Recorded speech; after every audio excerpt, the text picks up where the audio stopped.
నిద్ర పోనివ్వని, సర్దుకు పోనివ్వని ఆలోచనలు యుద్ధంతో సమానం. పోరాడవలసి వస్తే సింహంతో పోరాడండి.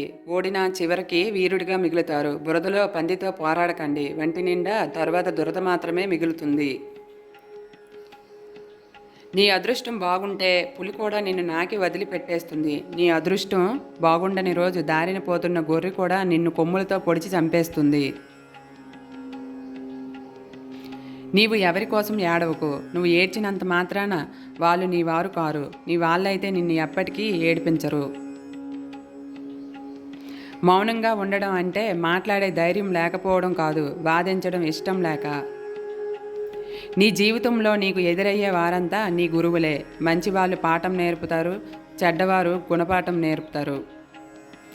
ఈ సొసైటీలో అతి ఖరీదైన వస్తువు నమ్మకం. సంపాదించుకోవడానికి సంవత్సరాలు పడుతుంది, పోగొట్టుకోవడానికి మాత్రం క్షణం చాలు. మాటలు రానివాడే కాదు, మనీ లేనివాడు కూడా లైఫ్లో చాలా సందర్భాల్లో మౌనంగా ఉండాల్సి వస్తుంది.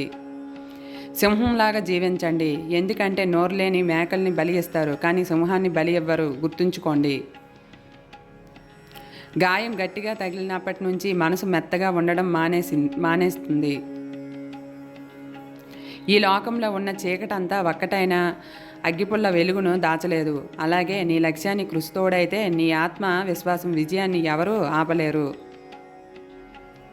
కష్టాలు అందరికీ ఉంటాయి, కానీ అందరికీ ఉన్న కష్టాలు ఒకేలా ఉండవు. కొందరు తమ కష్టాలను కన్నీటితో చెబుతారు, మరి కొంతమంది చిరునవ్వుతో కప్పేస్తారు.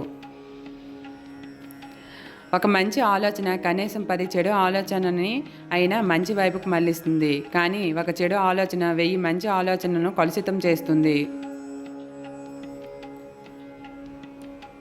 లైఫ్లో గెలవాలి అనుకున్నప్పుడు కష్టం మొదలవుతుంది. ఎలాగైనా గెలవాలి అనుకుంటే మోసం మొదలవుతుంది. నీవు ఇష్టపడేవారు నిన్ను మోసం చేస్తే కుమిలిపోకు. ఎందుకంటే అతిగా నమ్మి ఇష్టపడడం నీ తప్పే అని తెలుసుకో.